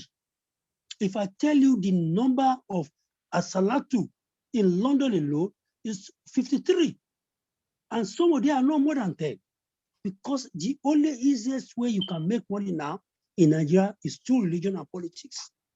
So people have now becoming lazy, becoming pastors, imam, without the knowledge. How many of them study theology? All these things, before you open a church, they must know your qualification, where you study your theology. And if you break away from one domination and you want to start your own church, you should not be given a license. So there's a lot of things that the government can do to curb all these illegal acts. God said that shall not steal. All these people are stealing from the church money because there's no accountability, no proper accounting. They will say, you should not query the man of God. You should not do this to the man of God. Everyone is man of God. But they're our government so gave them all the audacities to do what they like. In this country, if you take a cover from the charitable, if you take a cover from any charitable organization, the charitable corporation will fight you with their last penny to make sure you are being punished. So we should have things like that in Nigeria. Thank you very much. Thank you, sir. Yes, that's wonderful. So that's a great contribution there from Prince Oshinisi. Thank you so much, sir. I'm going to go to Mr. Julius now to give us his own snapshot advice on how we can address this in more details. I know that religion is so big an issue in our country. So what would you suggest? How do we progress from here? Thank you. Look, I'm going to a different line. I'm sorry. I mean, that's the essence of discussion. I see it differently. I'm from a different perspective. If I follow what everybody has been saying, it's very hard. And I can tell you straight, if you want to define this thing, it's going to be more on the Christians. No, it shouldn't be that way. We cannot begin to, the essence of this whole thing is to be able to strike a balance. And that is the essence of training a man. You want to regulate something, you cannot regulate this thing because at the end of the day, there are good ones and there are bad ones, like everything else in this our society. They're bad. The ones that have been regulated, they are still bad people. The places where they are regulated are still bad who are doing the wrong thing. What is critical and necessary we should do is education. Our people should be educated. Let them know and let them understand that, look, whatever you are asking for, you are doing this at your own detriment. You are not going to get it. If you want to go and give one man money, you're entitled to do whatever you want to do. Because if you say you want to regulate it, you are saying that people should not give this money, and this you cannot regulate people's lives. The pastors don't force people to give them money. People of their own volition go to give money to these people, to these organizations. We need to remember that. Let's be careful.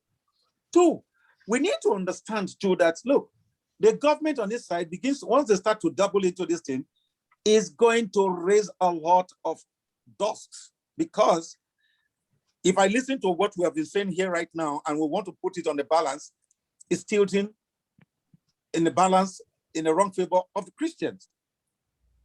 Yeah. Because they are the ones who are actually flaunting the wealth more. And they are not going to take it. So how do you now strike a balance in this? It's just that simple. We now go back to the drawing board. This is happening. And this lopsidedness is there. Let us address issues by educating the people. You want to make a law to address this issue, then go to the bottom of it. What role are religions people playing? And make sure that these people are called and the government talks to them and make them to understand that, look, this is expected of you. And these are the expectations we want to see. If you collect money, let us see that this thing you collect, it goes back to the people, because what we call giving back to the people, so that the people will benefit from it. Not that the people cannot go to schools that they contributed to. No. If you do it in that way, yes, then it becomes beneficial. But if you say, let us regulate them, it's going to bring a religious war you cannot handle in that country. That is a matter of fact. Because I've heard Muslims here talk now from this our small forum, and the things they've said does not go down well with me as a Christian. Neither do should I tolerate what the Christians are doing? No. My part is this. The solution, get down to do what we call public enlightenment about the role of the church and the mosque in the society. Let their role be known and let the people be educated and let the people be told so that they are mindful of what they are doing, so that they make informed decisions. Whatever they do, they take their last kobo to go and invest in the church, let them know that they will suffer because the place to put their money is in a business. You put it in the church, money is not going to grow from that pulpit. You're going to suffer. So if they know and they still willingly do this, it's their prerogative. What we're having in Nigeria there right now is here too. It's in America, but it's done differently. You need to understand this, and these are people we look at. So it's bad from the way our people, our pastors are doing it, but let us see it holistically so that we'll be able to apply the right tension and the right solution to this thing. It has to do with education, and enlightenment. Thank you. Thank you very much. That was a wonderful contribution there. And I think that's a different view to how we see things. So it's down to how we as individuals address it and where we want to commit our money to. But I think where the issue arises, which is where people have contributed, is the fact that these pastors, because they're not properly regulated, they tend to manipulate people for their own selfish interest. And that's where the biggest problem is. So if somebody tells you that, oh, if you don't pay this much, you're going to die. If you don't pay tithe, you're robbing God and things like that. So this is coming down to the level where people think if they don't give pastor money, if they don't buy, if a pastor has jet, another pastor doesn't have it, then they have to do. And I think the same thing is happening in the Islamic and other, even traditional religion. So these things goes around our system. Mr. Benga, what do you think as a conclusion? What's your perspective on this? So if we take your opinion, Mr. Benga. Thank you, Mr. Moderator. Yeah, I'm still going to toe the line of the last speaker, right? Some people have spoken earlier, which he do mention. All these point really, who is flaunting this thing more is the church. Does not go down well with me.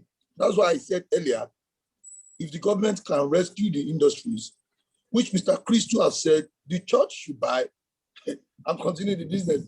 The church is not in the art of doing that business that you're talking about, right? And nobody's going to take him money. He has a different purpose why he's buying that industries or why he's buying that space. He's buying the space for his own church activities. But what I would say is still education that Mr. Julius has said. We have to educate ourselves. See, the role of religions in one way or the other still help us. We that go to this religion, I'm not religious. I'm spiritual, as you have said. I'm not a religious fanatic, right? Some people are religious fanatic, and that is where the problem lies. When you are religious fanatic, you don't understand the in and out, right? If anybody's fanatic, if they say anything to fanatic, go and kill someone or go and fight someone, you want to go and do that. Instead of you to sit down and, okay, this person has said these things to me. What can I do? Let me read and let me see what this person. Why would I go and kill someone? Why would I go and fight someone? Why? Someone will say, okay, if you kill someone, you have 7 virgins. 7 virgins for what? Why he should have died? He should have died and go and beat that 7 virgins. Then why would we be saying this? See, until we discard ourselves from this argument, let the church be there, but let the people have their power, their voice. One of the person have said, see, I believe in the people, right? I believe in the people much more. And education is the importance of everything. Enlightenment. Let people be enlightened to what they are doing. At least I should be one. I'm not seeing, as you have said, it's not all the old pastors or imam. Some are very good. The money, the offering, go back to the society. Some are still poor. Some does not have this money that you're talking about. Some have it, but some does not have. Some are still doing the purpose of humanity. Some are doing this thing. When they collect it, they are still doing what God asked them to do. Let me quickly digress and go to when we have COVID-19 in Nigeria. You see some banks, I don't know, maybe it's eye service or our eye service in this country is too much and we are hypocrites. Take it or leave it. We are so hypocrites. Why would the bank go and give the federal government money and you have a customer that you can easily transfer the money to the account, right? You want to give government money for COVID for people, for them to give people. Why do you go and give government? The money is being limited. Nigeria in 4 years cannot distribute 7 million voters card, but in 24 hours, 25 billion was distributed to people. Which people? Who collected the money? I did not collect any money. That is what we're talking about, education. And Nigerians do not ask questions. Where is the money? The question that we are meant to be asking, we are not asking. Is one that we are not supposed to be asking, that we are asking. Ask questions. Where is the money? Where did the money go to? Nigeria are celebrating mediocrities. They are celebrating hypocrites. We are hypocritic in nature. We can't compare Europe. Europe too, they have contributed to what we are going through today, because these presidents, these ministers of God visit their counterpart in Europe. What are they telling them? All right, Mr. Gbenga, because of our time, I think we really got your point, and it's quite big. So that we don't digress into other politics and other things. Yes. So because it all cut across, to be honest. So with what we've had so far, we can conclude very well that I think everything still boils down to education. And if we're to progress in a country as ours, things need to be regulated properly and be done properly. So we have to have check and balances to ensure that everything is put into perspective. Some have said that the religion does help us to keep to live a moral life and to keep check in some areas, but as well, the excesses that's coming from some religious bodies with regards to the way they behave, with regards to the way that people are treated. And imagine you have started a school that you cannot give back to the society, where the people who actually establish it from their contribution cannot even take part. Things like that needs to be regulated. And there's so many other issues that we've looked at. And I'm sure that we've learned quite a lot today. And it's such a wonderful discussion and a wonderful time. With that said, I want to thank everyone that's joined us today. It's been a wonderful section, and it's a section that we've all learned. I don't know if Otumba is there, if Otumba has anything to share with us. I think Otumba might not be available now. So in the absence of that, we would like to conclude this program. Yeah, just okay. All right. So just a quick one. One. I'm very happy to be with you and pairing with the eminent discussant today. My just small conclusion is I believe Black man as a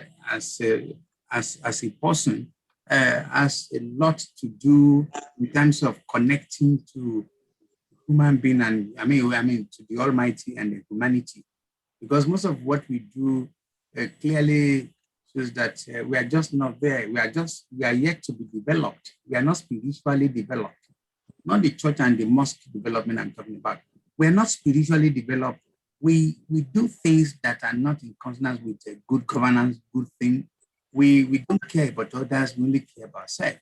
In this country, the last operation I had, I saw on the television with a dog. It has cost the owner about £18,000 for hip replacement. And £18,000, I'm sure it will feed a lot of people in Agege nicely for a month. And that is one dog. So there are really many things we do not really care. We do not really care whether members of our church and churches or mosque or whatever have eaten or they have any access to any good things. As far as we are concerned, it just has to be me, and I. So we need to change all this mentality and mindset. Thank you very much for having me. Oh, thank you. Really appreciate that. We say a very big thank you to everyone, all our guests that's been here today. It's been a wonderful moment, and I'm sure we've expressed our minds and our opinion about this wonderful topic that we've been looking at today. So, which is the topic of religion and how it affects our society, the Nigerian society. So for everyone that's listening to us all over the world, please, we have a very special section next week. So the section will be open to all audiences all over the world. So everyone can join and participate. We'll try to run it as quick as we can, so you can ask questions, you can also impute, and you can participate. So we do that every 4 weeks. The one we've done today is only for our guests to participate, but from next week we'll have audiences. And also we are trying to see if people who cannot join us on Zoom can call in, so they can call in and we can speak to them. And also would like to buttress that this program is all about Nigeria. We are not just English based. So if you want to contribute and you want to speak Yoruba, please come in. We will listen. We have people who can understand different languages. If you want to speak Igbo, come in. If you want to speak Hausa, please come in. We will try to understand what you're saying and we all discuss, because running away from our culture and religion is hypocrisy on its own. So we are here to talk about Nigeria and we want you to express yourself in your own dialect. Don't come in and think you have to speak English and because of that you're shying away. And even if you cannot speak good English, if it is broken English, please come and speak it. We are not calling people out. I say something now. If you look at the way the world is going now, if you have talent, you can share it anywhere. Mourinho cannot speak English when he started with Chelsea, but he was using interpreter. But that doesn't mean Mourinho shouldn't get the job. Pochettino came to Tottenham without speaking English, but they gave him the job because he has the talent. So if you have the talent, if you have something to share, don't go back. When I was in school, when we were in school, they used to beat us when we speak vernacular. That is the greatest injustice that's done to our system. So come into this program, speak your mind. It's not who you are, it's what you have to express. Please come, make yourself comfortable, make yourself at home, and we welcome you. This is The Perspective, and we will see you next week. To connect with us for other programs, please, we are available all the time on YouTube. We have MOGBEDE Radio TV, search for our channel. We're also available on Facebook, MOGBEDE Radio TV, search for us. You can download our app. Our app is available on the Android store. Please download it. You can also listen to us on www.radio.mogbede.co.uk. It's been a wonderful time. I wish everybody farewell. I hope you have a wonderful week and the very best of luck to everyone this week. Thank you very much for coming. Bye.